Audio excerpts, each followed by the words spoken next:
Good morning students. In our previous video, we started technical analysis.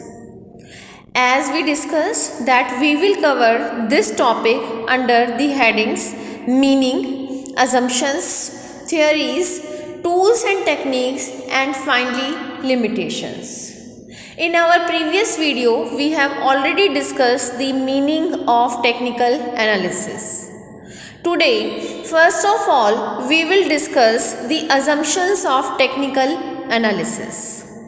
The first assumption says that market price of a security are determined by forces of demand and supply. Students, जैसा कि आपने economics में पढ़ा हुआ है कि product की price are determined by the forces of demand and supply. Similarly, market price of a security is also determined by the opposite forces of demand and supply. आप लोगों ने पढ़ा हुआ है डिमांड जो होती है नेगेटिव स्लोप लिए हुए होती है और सप्लाई पॉजिटिव स्लोप लिए हुए होती है. तो जहाँ पे ये दोनों एक दूसरे को इंटरसेक्ट करेंगी वहाँ पे सिक्योरिटी का प्राइस डिटरमाइन हो जाता है. Second assumption is stock prices tend to move in trend for a long period. यानी कि सिक्योरिटी प्राइसेस रैंडमली मूव नहीं करते बल्कि वो एक ट्रेंड फॉलो करते हैं जो कि अपवर्ड ट्रेंड भी हो सकता है या डाउनवर्ड ट्रेंड भी हो सकता है. शॉर्ट पीरियड में ये ट्रेंड डिस्टर्ब हो जाता है लेकिन लॉन्ग टर्म में नॉर्मली ये एक ट्रेंड फॉलो करता है.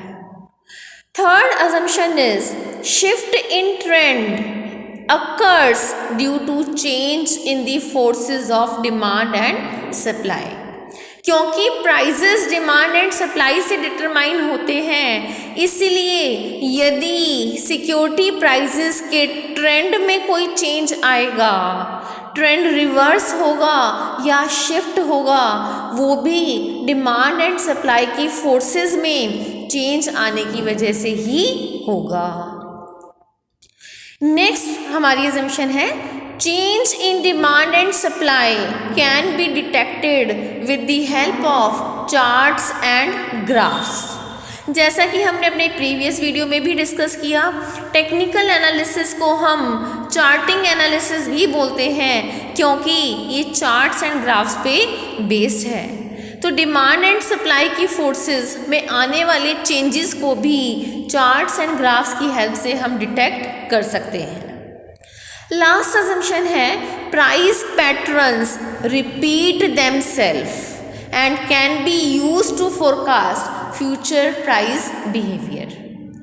प्राइस मूवमेंट की वजह से प्राइस पैटर्न बनते हैं जो कि बार बार रिपीट होते हैं. जैसा कि हमने प्रीवियस वीडियो में कहा भी था that history repeats itself. Similarly यहाँ पर भी पैटर्न्स रिपीट होते हैं और रिपीटिशन की वजह से ही ये फ्यूचर प्राइस बिहेवियर को फोरकास्ट करने में हेल्प करते हैं और इन्वेस्टमेंट डिसीजन लेने में हेल्प करते हैं. So these are the assumptions of technical analysis.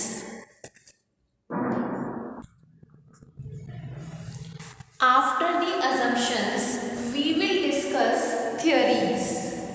Theories में हम दो theories discuss करेंगे. First is Doe theory and second is Elliott wave theory.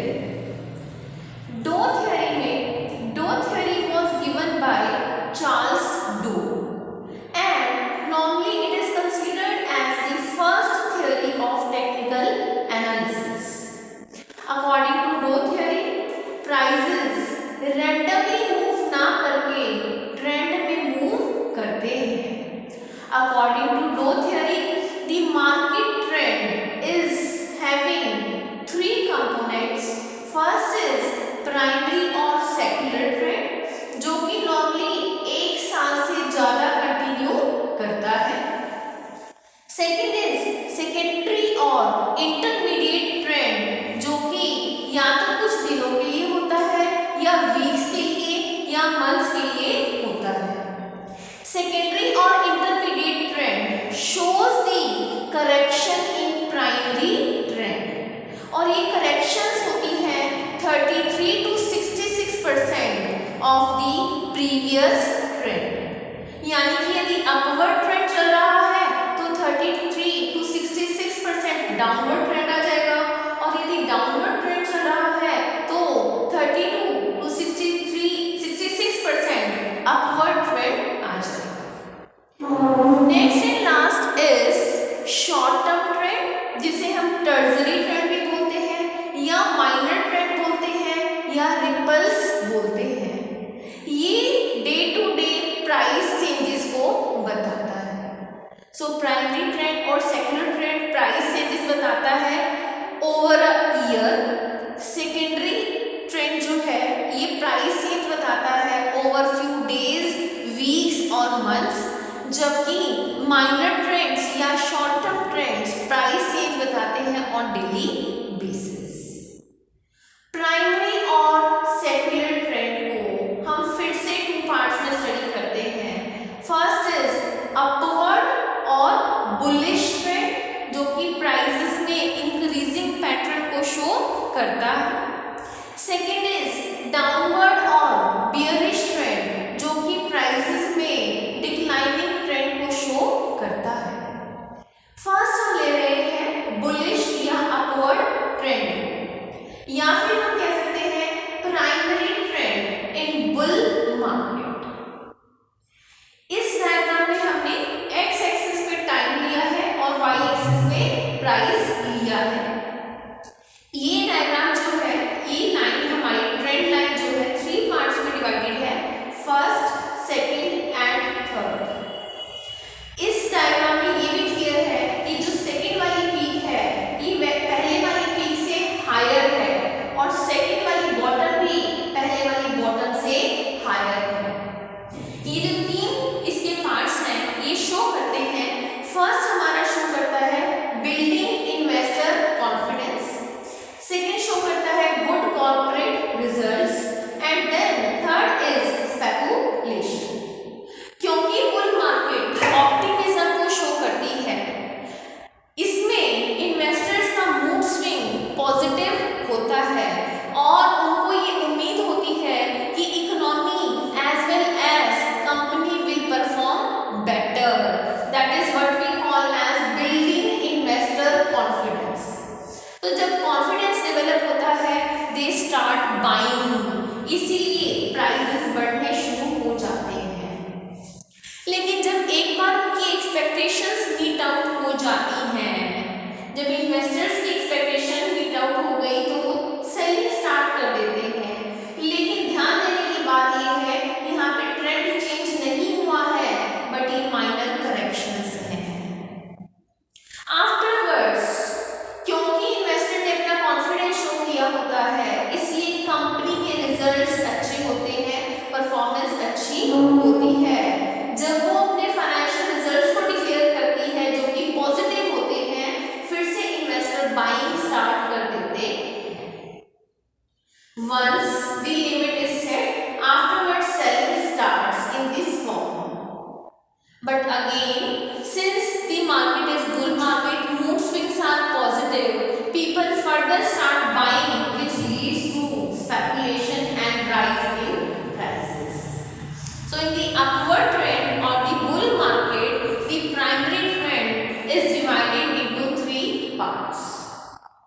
Similarly, in the downward or bearish trend, bearish market shows pessimism, यानी कि prices कम होते चले जाते हैं। जैसे बुल मार्केट में ट्रेंड लाइन 3 पार्ट्स में डिवाइडेड थी, सिमिलरली बियर मार्केट में भी ट्रेंड लाइन 3 पार्ट्स में डिवाइडेड है, जिसमें फर्स्ट पार्ट शो करती है लॉस ऑफ कॉन्फिडेंस को, सेकेंड शो करती है बैड फाइनेंशियल रिजल्ट्स को, एंड थर्ड शो करती है पैनिक सेलिंग। फर्स्ट पार्ट जो भी दिखाता है लॉस ऑफ कॉन्फिडेंस, यानी इन्वेस्टर्स के मूड स्विंग नेगेटिव होते हैं, उन्हें ऐसा लगता है कि इकोनॉमी अच्छा परफॉर्म नहीं करेगी या कंपनी अच्छा परफॉर्म नहीं करेगी, इसलिए वो सेलिंग स्टार्ट कर देते हैं, जिससे सिक्योरिटी के प्राइसेस फॉल करना स्टार्ट कर देते हैं। But again after the they start buying. But this is not trend reversal, क्योंकि because of the poor performance, the company declares the result which are normally bad. Bad results की वजह से investors का faith फिर से shake करता है और वो फिर से selling करना start कर देते हैं. But after a limit, investor again start buying in the form of this correction. But this is also limited. But again, क्योंकि market bearish है, investor goes for panic selling. यानी कि वो securities की selling start कर देते हैं. So this is our upward and downward trend in the bull market and the bear market. Secondary trend primary trend की करेक्शन को शो करता है, एज वेल एज जो शॉर्ट टर्म ट्रेंड है वो हमारा सेकेंडरी ट्रेंड की करेक्शन को शो करता है. For these components of the Dow theory और the market trend you may refer the book of doctor Y P. Singh also.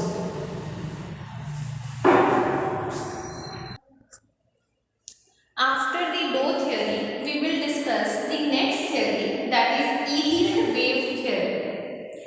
Elliott wave theory was given by R.M. Elliott in 1930.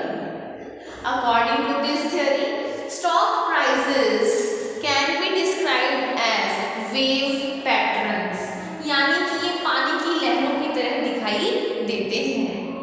According to this theory, the stock prices are referred as tidal waves. जैसा कि हमने dough theory में primary trend के लिए पढ़ा, bull market और beer market, similarly Elliot wave theory को भी हम दोनों मार्केट्स में पढ़ते हैं, bull market and beer market. According to this theory, price patterns move in a set of 5 waves. जिसमें लेटर से बुल मार्केट में, क्योंकि ये ऑप्टिमिज्म को शो करती है, फर्स्ट वेव जो है अपवर्ड होगी, second downward, third upward, fourth downward and fifth upward again. Similarly in the beer market, क्योंकि पेसिमिज्म को शो करती है, तो फर्स्ट वेव हमारी डाउनवर्ड होगी, second upward, third downward, fourth upward and fifth downward होगी. बुल मार्केट में यदि हम डिस्कस करें फर्स्ट वेव को, तो फर्स्ट वेव शो करती है कि इन्वेस्टर्स का मूड स्विंग पॉजिटिव है और उनको लगता है सिक्योरिटी प्राइसेस चीप हैं, इसलिए वो सिक्योरिटी को परचेज करना स्टार्ट कर देते हैं, जिससे कि सिक्योरिटी के प्राइसेस बढ़ जाते हैं. लेकिन आफ्टर अ सर्टेन पॉइंट उनको लगता है इन्वेस्टर्स को कि सिक्योरिटी के प्राइसेस ओवर वैल्यूड हैं, इसलिए वो सेलिंग स्टार्ट कर देते हैं. जो थर्ड वेव है ये लॉन्गेस्ट एंड स्ट्रॉन्गेस्ट वेव होती है. यहाँ पे इन्वेस्टर्स स्टॉक को फिर से पसंद करते हैं और परचेज करना स्टार्ट कर देते हैं. फोर्थ वेव जो कि करेक्शन वेव है, इसमें फिर से इन्वेस्टर्स को लगता है कि सिक्योरिटी इज ओवर वैल्यूड, इसलिए वो सेलिंग स्टार्ट कर देते हैं. फिफ्थ वेव में फिर से इन्वेस्टर्स को लगता है कि security is good security and find n number of reasons to buy the security.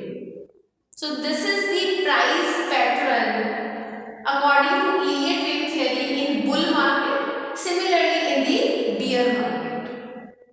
In this diagram you can see that wave 1, 3, 5 are the impulse waves.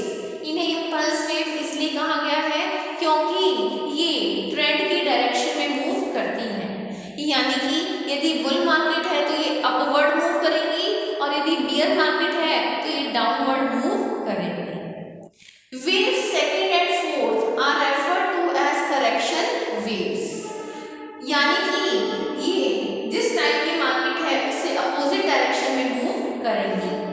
Second and fourth wave in case of bull market downward move करती है, जबकि beer market में ये upward move करती है.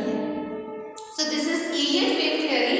According to this theory, price of security moves in a set of 5